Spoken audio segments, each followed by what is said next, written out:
I'm home. Welcome back. As usual, when I open the living room door after returning home, my mom and my brother Ethan greet me. You must be hungry, let's have dinner. Mom quickly prepares stew and salad for us. Since Dad is on a business trip all this week, the three of us sit down at the table. My name is Lily. I graduated from college this spring and got a job at an e-commerce company dealing with interiors and furniture. I've loved French movies since middle school and started studying French to enjoy them without relying on dubbing or subtitles. This paid off, as I was hired by this company to utilize my French skills, especially in the procurement department. How was school? Everyone's nice and the teachers are kind too. Ethan, who will turn 16 at the end of this month, was born with limited vision, able to discern colors vaguely, and can't walk outside without a white cane. During middle school, he faced bullying like having his white cane taken away or being tripped. Every time we heard such reports from his teachers during the 3 years of middle school, our family worried and discussed many times whether he should transfer to another school, but Ethan firmly refused. There are all kinds of people at school, and it's normal. Not everyone is going to be convenient for me. I have friends, and I'm fine till I graduate from middle school. That's how he continued until graduation. However, his vision worsened over those 3 years, and he decided to go to a school for the visually impaired for high school. I made friends today. We were worried after all he went through in middle school, but seeing him talk happily about school made my mom and me relieved. How about you, sis? Is work tough? I'm still in training. I'm spending my days learning about different departments and getting explanations. Though it's called work, I'm still learning a lot and mostly taking notes. As we eat stew, I talk about my job and Ethan listens with great interest, smiling. Mom, sitting next to me, seems interested too and eagerly engages in my story. So, after training, will you be using your French skills in negotiations? Lily, that's so cool. Well, I'd be happy if that happens, but I think I'll have to learn a lot by observing my seniors work first, so it'll be a while before I handle negotiations alone. Hey, Mom, I just had a great idea. When Lily starts handling negotiations, let's buy one of the pieces of furniture she deals with. That's a great idea. We'll talk about it when Dad comes back from his trip. Their excited voices remind me of how happy they were when I got the job, celebrating as if it was their own achievement. Mom and Ethan are looking forward to it. I need to work hard to become fully competent at my job as soon as possible. And so, after a week of training, I was assigned to assist a senior in the procurement department. My boss, David, is a fifth-year buyer. Lily, looking forward to working with you. I have a keen eye for interiors and furniture, but I'm not great with French. I'm really counting on your assistance. Yes, I look forward to working with you too. I was nervous as David greeted me. I had heard rumors about his good performance, so I was determined not to let him down. But a week later, my impression of him changed slightly after overhearing a conversation between him and another coworker, Tyler. Tyler, I heard you're planning to procure some Scandinavian antique furniture this time? Yep, what about it? While working at my desk as usual, David approached Tyler, seemingly after looking at some document. Tyler's expression turned puzzled. Wondering if they didn't get along, my concern grew as David said something unbelievable. Do you even have any Scandinavian antique furniture at home? I think it's reckless to venture into luxury furniture you've never bought or used. Tyler looked offended and his expression soured. I don't need to own it or have bought it before to study up. I believe I can make good purchases with the right knowledge. David just snorted dismissively at Tyler's valid retort, saying, "You know what that's called? Rashness," before returning to his work. Our company's Scandinavian antiques are pricey, not something most families can afford. From David's tone, I guessed his family might be wealthy enough to buy such furniture.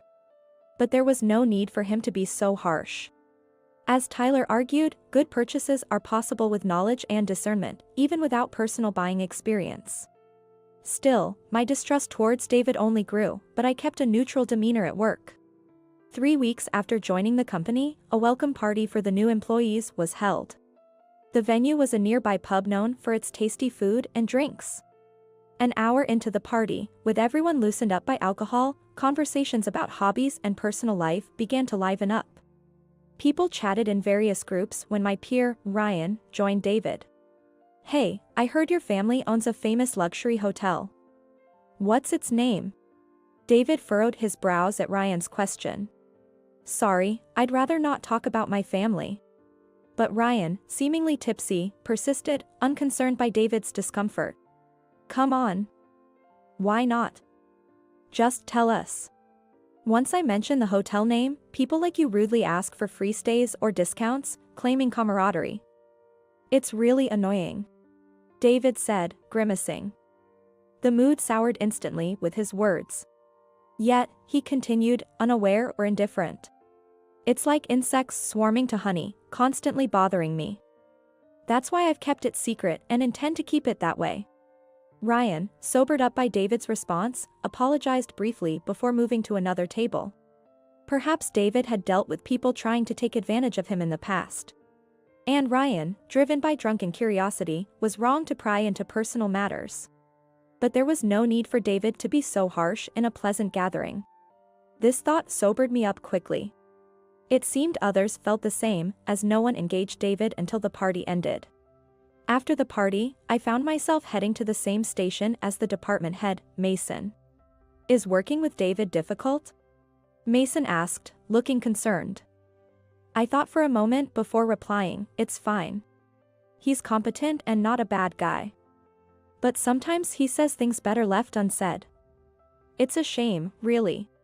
"I can see that," Mason replied with a wry smile, a sentiment I shared, laughing ruefully. "By the way, your first paycheck is coming up soon, right? Any plans for it?" Mason changed the subject, noticing my mood. Indeed, payday was near. I hadn't thought much about how to spend it yet. Well, maybe a short family trip nearby would be nice. "That's so nice. Lily, you really care about your family. I'm sure they'll be thrilled." I chatted about this with Mason all the way to the station, where we parted ways. Using my first paycheck for a family trip. I wonder if Dad, Mom, and Ethan would be excited about it. When I got home and mentioned it, Ethan seemed to have an idea.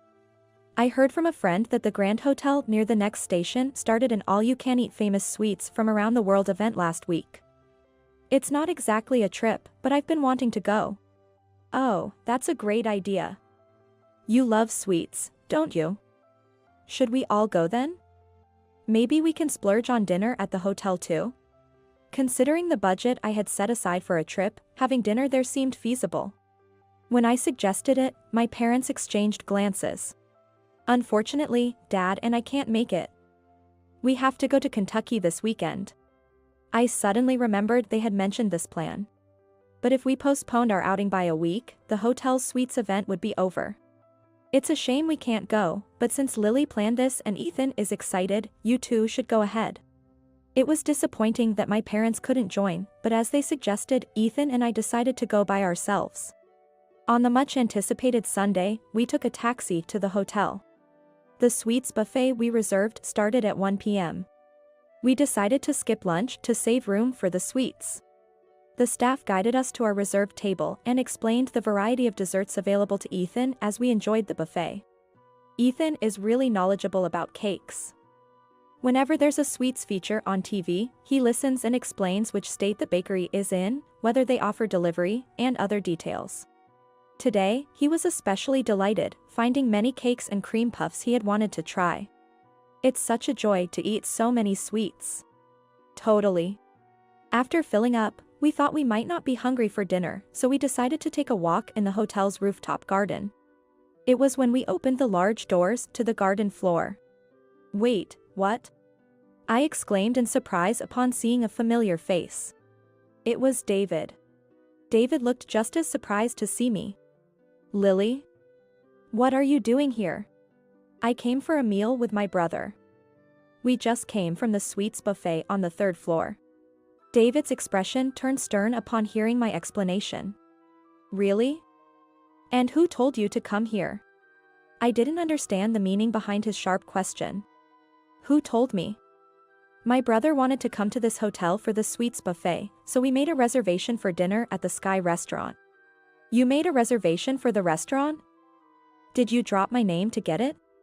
His question made me suddenly recall a conversation from the recent welcome party. I remembered hearing that David's parents own a famous hotel. Could this be their hotel? Caught up in my thoughts, I didn't respond, and David shook his head in frustration. I find it troubling when people do this. And that's a white cane your brother is holding, right? He's visually impaired? Is it safe for him to wander around? I'm sorry, but the restaurant can't take responsibility if you two get hurt here due to carelessness. His unexpected words made my blood boil. Excuse me, but we came here purely to enjoy the sweets and dinner. We had no idea this hotel was owned by your parents. And I'm here with my brother. We won't unreasonably blame the hotel if anything happens. That's a terrible thing to say about my brother. Please apologize. I demanded an apology, but David didn't back down. Is that how you speak to your superior? It's going to be awkward at work tomorrow, you know. I haven't said anything wrong. Please apologize. It was then. You're right, you should apologize. It's rude to speak like that to guests of our hotel. A dignified woman appeared behind us. David's face paled upon seeing her. I was confused about who she was, but Ethan, who had been quietly worried, suddenly brightened up and addressed her. Is that you, Yvonne? This is our first time meeting, isn't it? Yvonne? First time meeting? What does that mean? The woman, addressed as Yvonne, bowed to us, and Ethan explained. Yvonne is the manager of this hotel. We're in the same online suite study group. I remembered Ethan mentioning using screen reader software a few years back, enabling him to navigate computers despite his visual impairment. Nice to meet you, Ethan. The suites event here was actually based on your advice. It's been a huge success every day, and we're so grateful. We wanted to send an invitation but didn't have your address. While Ethan listened to Yvonne with a beaming smile, David was the complete opposite, looking ashen-faced and downcast. When Yvonne approached David, she let out a heavy sigh. Where did I go wrong in raising you? If you think being a hotel owner makes you better than others, that's a huge mistake. Our hotel operates because guests choose to use our services. We aim to satisfy every customer, yet you can't even apologize for your mistake. As both a manager and a mother, I'm deeply disappointed. David, with a bitter look on his face, turned towards us and said in a feeble voice, I was mistaken. I apologize. No, it's okay, now. You were just worried about me, right? My sister is with me, and since the misunderstanding is cleared, I'm not worried anymore. But you're my sister's boss, right? Please continue to work normally. It would be problematic if this incident affects your working relationship. Ethan said this, even covering for me. Afterward, David seemed to soften up a bit, becoming less harsh with me and others. He still occasionally made prejudiced remarks, but when challenged, he listened and showed willingness to reflect if he realized his error. As for Ethan, he had apparently told Yvonne about my first furniture procurement at work, and she expressed interest in joining the plan. Motivated by this, I'm now more determined than ever to find a piece of furniture that meets everyone's expectation.